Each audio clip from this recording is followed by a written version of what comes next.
시청자 여러분 안녕하십니까? 긴급 이슈 점검으로 돌아왔습니다. 오늘 긴급 이슈는 무엇인가요? 네, 얼마 전인 지난 7월 29일 홍콩 사우스 차이나 모닝 포스트는 중국의 5세대 스텔스 전투기인 J-22 최근 대한해협 동수로를 비행한 사실이 확인됐었다고 보도했습니다. 덧붙여 우리나라와 일본 모두 중국의 J-20 전투기를 제대로 포착하지 못한 것으로 보인다고 얘기했는데요. 만약 이것이 사실이라면 우리나라와 일본 모두 중국 스텔스 전투기 탐지에 실패한 것이고, 이는 우리 안보에 그 무엇과도 비교할 수 없는 심각한 사태가 벌어졌다는 것을 의미합니다. 따라서 오늘 샤레 군사연구소에는요, 이 얘기를 한번 해볼까 합니다.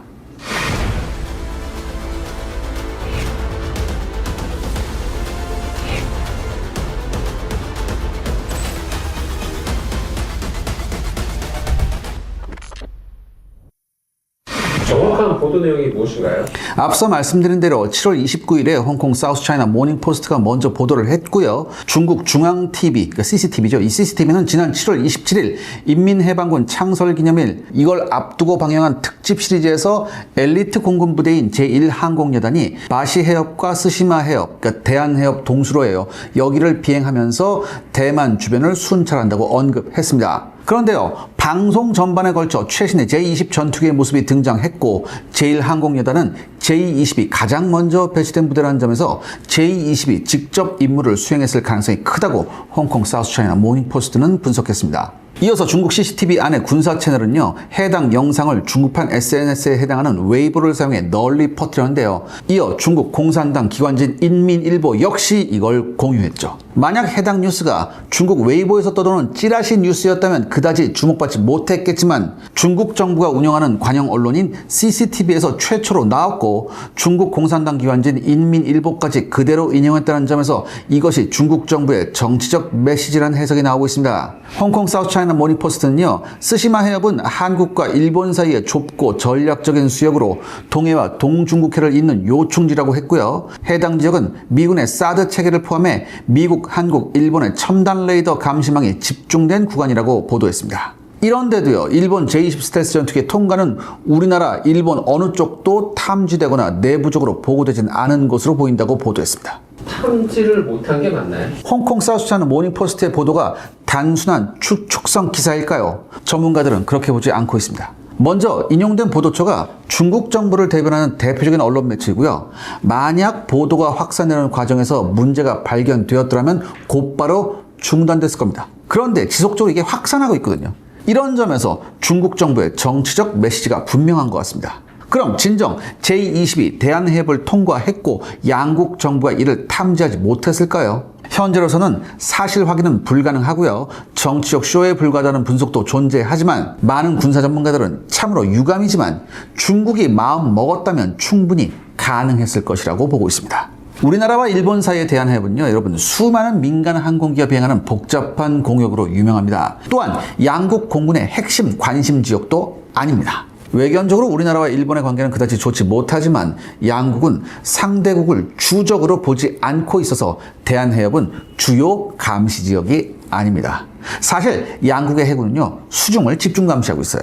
그러니까 우리 공군의 핵심 감시 체계와 미국이 성주에 배치한 사드 레이더가 향한 방향은 당연히 북한입니다. 일본 역시 북한의 탄도미사일 이슈로 인해 북한 쪽을 집중 감시하면서 센카쿠와 대만에 관심을 집중하고 있죠. 관계자에 따르면 우리 공군의 감시 레이더 상태도 별로 좋지 못해서 중국의 J-20을 제대로 탐지할 수 있는 상태가 아니라고 합니다. 우리 공군은 총 4가지 종류의 장거리 대공 레이더를 운영하고 있지만, 이 중에 광역 탐지를 담당하는 것은 미국 록히드 마틴으로부터 도입한 FPS-117 레이더입니다. 우리 공군은요, 1987년부터 연차적으로 8대를 배치해서 운영하고 있는데요. 이 레이더의 탐지 거리는 약 400km 정도입니다. 그런데요, 제작사가 보증한 FPS-117 레이더의 운용 수명이 대략 20년입니다.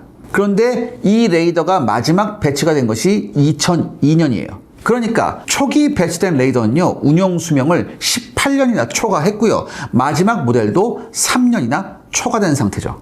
당연히 수많은 고장과 성능 부족에 시달리고 있고요. 가동률이 60%도 미치지 못해서 공군도 골머리를 앓고 있습니다. 물론 레이더의 탐지거리가 400km에 따라서 일부 레이더가 가동을 중단한다 해도 감시 공백이 발생하진 않습니다. 하지만 스텔스 전투기처럼 레이더 반사 면적이 작은 표적에 대한 탐지 능력은 극단적으로 하락할 수밖에 없다고 합니다. 우리 공군은 FPS-117을 교체하고자 이미 2011년부터 LIG 넥슨을 통해서 한국형 장거리 대공 레이더 개발 사업을 시작했습니다. 하지만 2017년 문재인 정부 시절에 감사원이 시험평가 과정에서 서류상 하자가 있다면서 개발 사업을 중단시켜버렸죠. 그 후 감사원과 LIG 넥슨 사이에 법정 공방이 이어졌고 2021년이 되어서야 대법원이 LIG 넥슨에게 승소 판정을 내렸습니다. 이렇게 법적 문제가 해결되자 2021년부터 개발이 재개됐고요. 2024년 11월 18일에 드디어 전투용 적합 판정이 내려졌죠. 책상 물림으로 유명한 우리 감사원의 삽질 덕분에 개발 사업이 최소 4년 이상 늦어졌고요. 실제 배치는 2026년에 진행될 계획이므로 향후에도 상당한 감시 공백이 우려되는 상황입니다. 그렇다면 우리 공군은 이를 방치한 건가요? 그렇지는 않습니다. 감사원으로 인해 장거리 대공 레이더 개발에 문제가 발생하면 물론 고정식 레이더는 얼마든지 파괴하거나 우회할 수 있어요. 그렇기 때문에 우리 공군은요, 2021년에 2차 공중조기경보 통제기 도입 사업을 시작했죠. 우리 공군은 4대의 E737 공중조기경보 통제기를 보유하고 있는데요. 원칙적으로 3대가 3교대를 통해서 24시간 공중감시를 수행하고 한 대는 정비나 훈련 등에 사용되는 그런 형태입니다. 하지만 E737의 평균 가동률은 65% 정도로 목표로 했던 75%에 크게 못 미칩니다. 이렇게 되니까 북한 감시도 제대로 못하고 있는 실정이고요. 이것 때문에 미 공군이 감시 공백을 메워주고 있는 형편입니다. 특히 2023년을 기준으로 E737에서는요, 약 1,500군데에서 고장이 발생했고요. 단종 부품만 54개에 이르며 그나마 6개 부품은 어떠한 방법으로도 공급 대책을 마련하지 못했습니다. 그래서 정비 운용상의 문제가 계속해서 발생하고 있는 중이죠. 이렇게 되니까 당연히 중국이나 일본에 대한 감시는 아예 손도 대지 못하고 있었습니다. 그렇기 때문에 우리 공군은 이 문제를 해결하고자 4대 신형 공중조기 경보 통제기를 추가로 도입하는 2차 사업을 시작한 거죠. 하지만 2차 공중조기 경보 통제기 도입 사업은 보잉사의 삽질로 세 차례나 입찰이 불발됐고요. 얼마 전 2025년 6월 30일에 보잉이 빠진 4차 입찰 제안서가 방위사업청에 도착함에 따라 현재 서류 심사가 진행되고 있습니다. 그런데요, 이 2차 도입 사업의 목표는 2027년부터 배치를 시작하는 것이었습니다. 하지만 사업이 파행을 거듭하면서 설사 올해 후보 기종이 선정된다 해도 아무리 빨라야 2030년 이후에나 배치가 가능할 겁니다. 중국이 우리를 만만하게 본 건가요? 널리 알려졌듯이 스텔스 전투기도 레이더에 완벽히 안 걸리는 것은 아닙니다. 적 레이더의 위치와 가동 상황을 파악한 이후에 감시 공백을 통해 침투에 들어가는 게 스텔스 전투기의 특징이죠. F-35A가 자랑하는 최고의 성능 중 하나가 바로 이 적 레이더의 상태와 탐지 수준을 예측해서 침투 루트를 제시해주는 이른바 MDF 미션 데이터 파일 기능이죠. 중국도 당연히 침투 비행에 앞서서 우리나라와 일본의 레이더 상태를 점검했을 겁니다. 그리고 이때 최대의 장애물이 바로 제주도와 스시마 섬에 배치된 양국의 장거리 감시 레이더였을 겁니다. 일본 레이더의 상태는 잘 모르겠지만 최소한 제주도에 배치된 FPS-117 레이더는 제가 말씀드렸듯이 낡고 가동률도 떨어지는 퇴물이었기에 얼마든지 J-22 돌파가 가능했을 겁니다. 설상가상으로 우리 공군의 E737 공중조기경보 통제기는요, 중국은커녕 북한 감시도 제대로 수행하지 못하는 상황이고요. 중국의 J-22 마음 먹는다면 충분히 대한해협이나 우리나라의 영공을 침투할 수 있다는 것이 현재의 불편한 진실입니다. 그럼 미 공군이라면 이 J-20을 탐지할 수 있었을까요? 2022년 3월 16일 케네스 윌즈바우 미 태평양 공군 사령관은요, 미 공군의 F-35와 중국 공군의 J-22 동중국해 해상에서 최소 1회 이상 조우 비행을 실시했다고 밝혔습니다.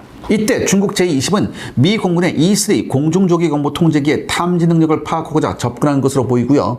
미 공군은 접근을 탐지하자마자 F-35A를 출동시켜서 J-20의 접근을 차단했죠. 윌즈바우 사령관은 당시 브리핑에서 E-3 공중조기 경보 통제기가 자신의 안전을 보장할 수 있는 충분한 거리에서 J-20을 탐지하는데 실패했다고 발표했습니다. 그러니까 J-20 전투기가 보유한 장거리 공대공 미사일의 유효 사거리 근처까지 미국 E-3 공중조기 경보 통제기의 추적을 받지 않고 접근할 수 있었다는 얘기죠. 구체적인 탐지거리는 밝히지 않았지만 중국이 보유한 PL-15 공대공 미사일의 사거리가 약 200에서 250km입니다. 그러니까 수출용보다는 좀 훨씬 좋아요. 그러니까 이걸 바꿔 말하면요. 미 공군의 E3가 대략 200km 거리에서 J-20을 탐지했다는 얘기죠. 그나마도 미 공군이 중국의 J-20 프로그램을 확인한 이후 지속적으로 공중조기경보통제기의 성능과 탐지 알고리즘 개선에 신경 썼기에 탐지에 성공했다는 분석이 많습니다. 정리해보면 우리 공군의 우수한 장거리 대공 레이더와 공중조기경보통제가 있었더라도 반드시 중국 J-20을 탐지한다는 보장은 없습니다. 하지만 E3 공중조기경보통제기가 대략 200km 거리에서 J-20을 탐지할 수 있었음을 고려하면 우리 공군이 최신 장거리 대공 레이더와 공중조기경보통제기를 충분히 중첩해 배치했다면 J-20의 한반도 접근을 상당히 먼 거리에서 탐지 및 저지했을 가능성도 높습니다. 그렇다면 이제 우리는 어떻게 해야 할까요? 다행히 2026년 개발 완료를 목표로 LIG 넥스원이 개발 중인 한국형 장거리 대공 레이더는요, 스텔스기 탐지에 유리한 L밴드를 사용하면 물론 최신 A사 기술을 사용하고 있습니다. 감사원 때문에 개발이 잠시 중단되었지만 이왕 확보된 공백 시간을 활용해 원래 개발 목표였던 레이더 발진 소자의 성능을 600W에서 1000W로 늘렸고요. 레이더 소자도 42개에서 44개로 늘려서 탐지 성능이 20% 이상 늘어나는 것과 동시에 탐지 정확도가 크게 향상되었다고 합니다. 그러니까 여러분들, 사고는 누가 쳤는데 참. 그러니까 이걸 기회로 이용하는 우리 엔지니어들을 우리는 경배해야 합니다. 가장 중요한 점은요, 이게 한국형 모델이고요, A사형 레이더이므로 향후 성능 개량을 통해서 스텔스기 탐지에 특화된 탐지 모드를 집어넣을 수 있다는 겁니다. 그리고 이번 침투 사건을 계기로 이러한 개선 작업이 보다 빨라질 가능성이 높아졌죠. 골치 아픈 공중조기경보통제기 사업 역시 시행착오의 연속이지만 일부 관계자들은 새롭게 얻은 희망도 있다고 합니다. 공중조기경보통제기 입찰이 3차례 불발된 배경에는 우리 공군이 기존에 운영하고 있던 E737의 발전형인 E7 공중조기경보통제기를 확보하려는 강력한 의도가 있다고 얘기합니다. 하지만 2025년 6월 초 피트 헤그세스 미 국방장관은요, 조기 경보기 도입 비용이 5억 8,800만 달러에서 7억 2,400만 달러로 급증함은 물론 심각한 사업 지연에 생존성 우려가 발생함에 따라 E7 웨스테일 프로그램을 취소하며 그 대신에 우주기반 감시 능력과 추가 E2D 조기 경보기 도입 등 대체 솔루션에 투자할 것이라고 밝혔습니다. 미 공군의 E7 포기는요, 곧바로 우리나라한테도 악영향을 미쳤는데요. 지난 6월 30일에 마감된 한국형 공중조기 경보 통제기 입찰 당시에 보잉사는 비용 문제로 입찰서 제출을 포기했죠. 미 공군을 통해 E7이 대량 생산될 경우 가격을 하락시킬 수 있는 가능성이 있었지만 미 공군이 사업 취소를 밝힘에 따라 변수가 커졌기 때문입니다. 그리고 우리 공군과 방위사업청 역시 미 공군이 E7 포기 의사를 밝힘에 따라 현재는 사업에 참여한 2개 후보 중에 하나를 선정할 계획인데요. 공중조기경보통제기 사업에는요, 미국 L3 해리스가 대한항공과 손을 잡았고요. 스웨덴 사브의 글로벌 아이는 카이와 손을 잡고 경쟁하고 있습니다. 두 기업은 보잉사와 달리 국내 업체와 함께 공동으로 공중조기경보통제기를 조립, 생산하면서 핵심 기술을 전수할 것이라고 발표했는데요. 이 결과 대한항공과 카이 관계자는요, 공중조기경보통제기 생산 경험을 바탕으로 향후 한국형 모델 개발 사업이 진행될 가능성이 높다고 보고 있습니다. 관계자들은 구체적인 방안도 설명해 주었는데요. L3와 사브사 모두 공중조기경보통제기를 글로벌 6500 비즈니스 혜택을 기반으로 제작할 계획인데요. 그런데요, 이거에 이어서 한국형 전자전기 개발 사업이 있거든요. 이것도 똑같은 기체를 사용해요. 그렇기 때문에 이 두 개의 사업을 활용해서 충분한 기술력을 확보할 수 있다고 합니다. 사실 이 공중조기경보통제기하고 전자전기는요, 방출되는 전자기파의 출력만 차이가 날 뿐 기본적인 구조나 사용 기술이 대부분 동일합니다. 실제 미국의 EA37B 전자전기는요, 개발 시간을 줄이고자 이스라엘제 CAEW 전자전기 동체와 레이더 안테나 구조물을 그대로 도입해서 개발한 모델이에요. 하지만 우려하는 점도 있습니다. 관계자들은요, 우리 공군이 4대의 E737을 운영하는 상황에서 신형 공중조기경보통제기가 추가되면 기종이 2개가 되면서 훈련, 운용, 정비 모든 면에서 문제가 발생해야 된다고 말하기도 합니다. 근데 제가 말씀드렸듯이 이 2737이 운영 유지비가 급등했잖아요. 그리고 부품 수급에도 문제가 발생했기 때문에 가동률이 60% 정도로 낮아졌잖아요. 더군다나 미 공군이 E7을 포기함에 따라서 지속적인 성능 향상도 보장할 수 없게 됐습니다. 상황이 이렇게 돌아가니까 국내 기업들이 글로벌 6500 비즈니스기를 사용하는 한국형 공중조기경보통제기 개발 사업을 향후 제한할 경우 공군이나 방위사업청이 이를 허가할 가능성이 높다고 보고 있습니다. 이미 2023년 이 공중조기경보-통제기 도입 사업이 시행착오를 거듭하자 국내 업체들은요, 한국형 공중조기경보-통제기 개발 사업을 제안한 바 있는데요. 당시 카이는요, 해외 업체가 협력할 경우 7년 안에 개발이 가능하다고 주장했고, 국방과학연구소는 완전히 독자 개발을 수행한다면 12년이 소요된다고 보고한 바 있습니다. 그런데 이번에 이 공중조기경보-통제기가 국내에서 조립 생산되면 물론 핵심 기술이 이전됨에 따라 국내에서 충분히 한국형 모델을 개발할 환경이 조성된 상황이죠. 이 이야기는 조만간 특파원님과 특집을 할 예정입니다. 그러니까 조금만 기다려주세요. 시청자 여러분들의 구독과 좋아요는 영상 제작에 정말 큰 도움이 됩니다. 여러분들 부탁드리겠습니다. 구독과 좋아요. 일단 이렇게 이번 제20 침투 사건을 한번 짚어봤는데요. 제가 시청자 여러분께 여러 차례 말씀 올렸지만 K방산이 잘 나가는 것과 우리 군의 전력이 강해지는 것은 별개의 문제입니다. 한마디로 우리는 지금 우리 군 전력의 내실을 다지고 있는가에 대한 심각한 반성을 해야 합니다. 그런데요, 방공망만으로 중국의 제20을 상대할 수는 없습니다. 제20을 막기 위해 우리 전투기들은 도대체 어떻게 해야 할까요? 지난 시간 중국 제20을 막아내기 위한 방법을 찾는다고 했거든요. 네, 2010년대 초반 중국의 제20 스텔스 전투기 개발 사업이 포착되면서 일본에서 F-35A 도입 사업을 시작함에 따라 우리 국방과학연구소 역시 한국형 스텔스 탐지체계 개발 사업을 제안했습니다. 국방부 역시 주변국의 스텔스 전투기가 큰 위협이었기 때문에 국가연의 개발 사업을 승인했고요. 2016년부터 국가연과 하나시스템이 함께 스텔스 탐지용 VHF 저주파 레이더를, 그리고 국가연과 LG 넥스원이 스텔스 탐지용 고이득 L밴드 레이더 개발 사업을 시작했습니다. 추가에 국방과학연구소 독자적으로 2세대 스텔스 탐지용 PCL을 개발했죠. 이 PCL이 뭐냐면 수동형 위치 탐지체계라는 거예요. 국방과학연구소가 이렇게 무려 3개의 스텔스 기술을 개발하게 된 배경에는요, 각각 탐지체계의 성능 차이가 컸기 때문입니다. 각각의 특징은 어떤가요? 현재 실전 배치된 F-20이나 F-35 그리고 J-20이나 소위 57 등의 스텔스 전투기들은요, 크게 두 가지의 스텔스 기술을 사용하고 있습니다. 먼저 기체 구조가 레이더 전파를 최대한 덜 반사하도록 형상 설계가 적용됐고요. 기체 표면에 람 혹은 라스로 호칭되는 레이더 흡수도료가 코팅되어 있죠. J-20과 F-35A에 사용되는 스텔스 기술은요, 주로 S밴드에서 X밴드 사이의 레이더, 그러니까 전파의 길이가 센티미터 수준인 단파장 레이더에 맞춰져 있습니다. 이와 비교해 VHF 레이더가 사용하는 레이더 전파는요, 그 길이가 미터 단위예요. 이렇게 되면요, 스텔스기의 형상 설계가 제대로 통하지 않으면 물론 스텔스기가 사용 중인 람이나 라스와 같은 전파 흡수 소재는 전혀 흡수할 수 없죠. 특히 VHF 레이더는 전투기의 수직꼬리 날개와 충돌해 강렬한 반사파를 만들어냅니다. 그렇기 때문에 미국의 B-2 스텔스 폭격기부터 최신형 스텔스 무인 전투기는 하나같이 꼬리 날개가 없는 무미익 구조이죠. 국방과학연구소와 하나시스템은요,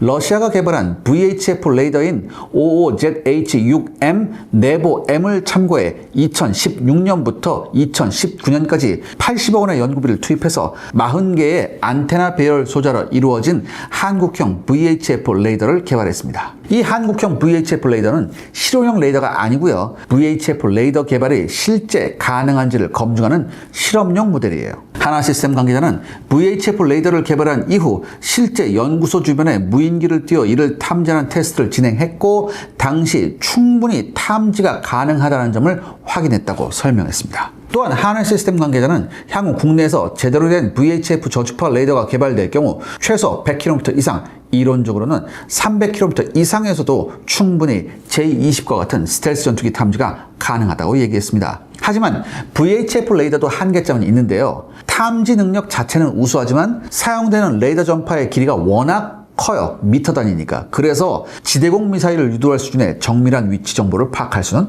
없습니다. 그러니까 대충 어디 있다 이것만 파악할 수 있어요. 그런데 이 한계점은요, 국방과학연구소와 LG 넥스원의 고이득 L밴드 레이더를 사용하면 해결할 수가 있습니다. LG 넥스원은요, 국방과학연구소와 공동으로 2016년부터 2020년까지 194억 원의 예산을 투입해서 스텔스 탐지에 특화된 L밴드 레이더를 개발했습니다. 이 레이더는요, 최신 질화관륨 전력 증폭 소자를 사용하는 A사형 레이더입니다. 그렇기 때문에 디지털 빔 합성 기술을 사용해 스텔스기 탐지에 특화된 특수빔을 만들어낼 수 있습니다. 고이득 L밴드 레이더에서 고이득이라는 의미는요, 스텔스 전투기에 맞고 돌아오는 미약한 레이더 전파를 증폭할 수 있는 강력한 증폭 기술을 의미합니다. 그리고 L밴드가 사용되는 이유는요, 레이더 전파의 길이가 수십 센티미터에 달해서 J20이나 F35A가 사용하는 람과 같은 전파 흡수 소재가 이를 제대로 흡수할 수 없기 때문이죠. 그러니까 고이득 L밴드 레이더는요, 스텔스 전투기가 제대로 흡수하지 못하고 반사되는 미약한 레이더 신호를 증폭해 그 위치를 파악하는 레이더입니다. 관계자는 고이득 L밴드의 자세한 성능 목표에 대해서는 함구했지만 중국의 J20이나 F35A와 같은 5세대 스텔스 전투기를 최소 100km 이상에서 탐지하는 것이 기본 목표라고 설명해 줬습니다. 그리고 LIG 넥슨 관계자는요, 현재 개발된 고이득 L밴드 레이더가 실용 배치형이 아닌 실제 모델의 4분의 1 크기이지만 처음부터 이게 모듈형 구조로 개발됐다고 해요. 그러니까 이 고이득 L밴드 레이더 4개를 레고처럼 결합하면 실용형 레이더로 곧바로 변신할 수 있다고 합니다. 더욱이 고이득 L밴드 레이더의 장점은 스텔스 전투기의 위치를 상당히 정확하게 탐지할 수 있고 LSM 요격 미사일과 연동해서 실제 스텔스 전투기를 요격할 수 있는 지대공 미사일 체계를 구성할 수 있다는 점입니다. 무엇보다 PCL 기술이 궁금한데요. 그러니까 여러분들 지금까지 들어보면요, 이 VHF 레이더하고 고이득 L밴드 레이더만 있으면 중국의 J20을 탐지할 수 있을 것 같은데요, 국방과학연구소는 추가로 2세대 PCL 기술을 개발했습니다. 왜 이렇게까지 해야 할까요? 이 VHF 레이더와 고이득 L밴드 레이더는요, 강력한 레이더 전파를 방출합니다. 그래서 적대국이 수백 킬로미터 밖에서도 이를 탐지할 수 있어요. 그러니까 우리도 강력한 레이더 전파를 내보내기 때문에 적의 전투기도 이걸 탐지할 수 있다는 얘기예요. 또한 장비가 이게 워낙 큽니다. 그래서 쉽사리 숨기기도 힘들어요. 그래서 추가로 연구된 것이 바로 PCL 기술입니다. 미국에서 1990년대에 F-127 스텔스 전투기를 배치하자 러시아와 동구권의 국가, 중국 등은요, 1세대 PCL을 개발합니다. 이 F-117과 같은 스텔스 전투기는요, 레이더에 걸리지는 않지만 그래도 아군 지휘부와 통신에 UHF 무전기를 사용합니다. 그리고 이 외에도 저가 식별 신호와 다양한 항법 신호를 방출하기 때문에 이걸 포착해서 스텔스기의 위치를 탐지할 수 있죠. F-22A와 같은 2세대 스텔스기들은요, 이 PCL에 대응해서 자신의 위치를 노출하지 않도록 IFDL이라는 외부 탐지가 거의 불가능한 지향성 데이터 링크를 사용하고 있습니다. 그런데 여러분들, 이 세상만 사는 도전과 응전이잖아요. 그렇기 때문에 스텔스기의 지향성 데이터 링크에 대응해서 2세대 PCL 레이더가 개발되기 시작합니다. 당연히 국방과학연구소도 1세대에 이어서 곧바로 2세대 개발을 하게 됐죠. 여기서 2세대 PCL은요, FM 라디오 또는 핸드폰 통신과 같은 민간에서 대량으로 사용 중인 전자파 통신을 사용해서 스텔스기를 탐지합니다. 특히나 VHF나 UHF 라디오 통신이 유용한데요, 제가 앞서 설명했던 VHF와 UHF 대역은요, 전투기의 꼬리날개와 충돌해서 강렬한 반사파를 만들어내면 물론 스텔스 전투기의 레이더 흡수 소재로는 흡수가 불가능합니다. 더욱이 민간 방송국이 24시간 연속적으로 라디오 전파를 발신하잖아요. 그러니까 여러분들 제가 쉽게 설명해 드릴게요. 2세대 PCL 탐지 이론을 보면요, 스텔스 전투기가 VHF나 UHF 라디오 전파를 뚫고 비행할 경우 라디오 전파가 스텔스로 인해서 난반사되거나 차단되면서 그 형태가 변형합니다. 2세대 PCL 장비는요, 스텔스기로 인해 난반사되고 변형되는 전파를 분석함으로써 스텔스기의 존재와 함께 대략적인 위치를 파악할 수 있습니다. 국내 방산 전시회도 참가한 독일의 헨졸트사는요, 트윈스 비스라는 2세대 PCL 레이더가 2018년 4월에 개최된 베를린 에어쇼 기간에 150km 밖에서 2대 F-35A를 지속적으로 추적할 수 있었다고 자랑했습니다. 이어서 관계자는 2세대 PCL 레이더는 수동 탐지형이므로 자신의 존재를 전혀 노출하지 않고 현재는 라디오 주파수 이외에 여러 통신 주파수도 사용하고 있어서 위치 탐지 정확도 역시 훨씬 높아졌다고 설명했습니다. 이렇게 좋은 것이 있으면 진지하게 배치되었어야 됩니다. 그러니까 관계자가 아주 간단히 설명해 줬어요. 일단 이것들이 우선순위가 낮았기 때문이라고 합니다. 우리 공군의 1차 방어 목표는요, 바로 북한의 탄도미사일입니다. 북한 탄도미사일을 탐지할 수 있는 탄도탄 조기용보 레이더, 탄도탄을 요격할 수 있는 LSM과 총국 블록2 개발과 배치에 10조 원 이상의 예산이 투입됐어요. 이어서 북한은 2014년, 2017년 그리고 2022년에 무인기 침투 사건을 일으켰고요. 2022년 12월 26일에 있었던 무인기 침투 사건 당시에는 대통령실에 위치한 용산 상공까지 침투했었죠. 그럼 어느 쪽에 예산이 먼저 투입됐을까요? 당연히 무인기 탐지와 요격 사업에 대량의 예산이 투입됐고요. 우리 공군은 주변국 스텔스 전투기에 대응할 수 있는 탐지 수단을 제대로 배치할 여력이 없었습니다. 하지만 중국이 진실이든 거짓이든 간에 J20 스텔스기를 사용해 대한해협을 통과했다고 밝힘에 따라 향후에는 스텔스 탐지 분야에 대한 투자가 강화될 가능성이 높아졌죠. 우리의 스텔스기 방어 체계는 어떻게 구성되나요? 중국 덕분에 앞서 설명한 한국형 VHF 레이더, 고이득 L밴드 레이더, 그리고 2세대 PCL 레이더 탐지 기술의 실용화가 빨라질 수 있게 되었습니다. 이 중에 가장 먼저 배치될 수 있는 것은 2세대 PCL 기술이고요. 관계자는 이미 하드웨어 기술이 완성된 만큼 여러 계측 테스트를 통해 5년 안에 배치가 가능하다고 설명해 줬습니다. 고이득 L밴드 레이더 역시 핵심 기술 개발이 끝난 상태이므로 5에서 7년만 투자하면 실용 배치가 가능한 모델 개발이 가능하고요. 이와 비교해 VHF 레이더는요, 일단 기초 기술만 개발된 상태입니다. 따라서 이쪽 레이더 분야의 기술력이 부족해서 전체적인 개발과 배치에 7년 이상이 소요될 가능성이 높다고 합니다. 제가 지난 시간에 소개해드렸듯이 국내에서는 노후화된 FPS-117 장거리 레이더를 대체하고자 한국형 장거리 대공 레이더가 개발되어 있고 2026년부터 본격적으로 배치가 시작될 계획입니다. 한국형 장거리 대공 레이더 역시 스텔스기 탐지에 유리한 L밴드를 사용하고 있어요. 그렇기 때문에 성능을 보다 보강하면서 강력한 대스텔스 탐지 체계로 활용할 수 있다고 합니다. 2차 공중조기경보 통제기 도입 사업 역시 큰 문제가 없다면 올해 말에 사업자가 결정돼서 2030년 정도부터 배치가 진행될 가능성이 높죠. 정리하면 현 정부가 강력한 의지를 갖고 올해부터 열심히 대스텔스 탐지 체계 사업에 투자할 경우 2030년대 초반 정도가 되면 중국의 제20이나 제35가 침투할 수 없는 강력한 방어 체계가 만들어질 수 있을 겁니다. 관계자는 일본의 경우 오키나와부터 홋카이도에 이르는 전체 열도의 길이가 3,000km에 달해 방어가 매우 곤란한 것과 비교해서 우리나라는 다행인지 불행인지 영토의 길이가 500km예요. 그러니까 충분히 스텔스 방어 체계를 배치할 수 있다고 설명해 줬습니다. 중국의 제25 우리 공군이 막을 수 있을까요? 중국의 제20이나 제35 스텔스 전투기가 골치 아픈 또 하나의 요인은 초음속 순항 능력을 갖추고 있다는 거죠. 초음속 순항 능력은 제가 여러 번 말씀드렸죠. 그러니까 애프터 버너 없이도 마하 1.3 요게 왔다 갔다 하는 속도를 지속적으로 발휘할 수 있는 그런 능력인데요. 이렇게 순항 속도가 빠를 경우 적의 요격기 접근에 대응해 보다 쉽게 유리한 위치로 이동할 수 있고요. 자신의 높은 속도를 활용해 공대공 미사일의 사거리도 늘릴 수 있죠. 하지만 최근에 초음속 순항 능력의 부작용도 만만치 않다는 점이 부각되는데요. 여기에 관해서는 지난 GCAP 영상을 참고해 주시기 바랍니다. 그런데요, 카이 관계자는요, 중국의 J20과 J35를 상대로 F-35A보다 KF-21 보라매가 보다 우수한 요격기로 활용될 수 있다고 주장했습니다.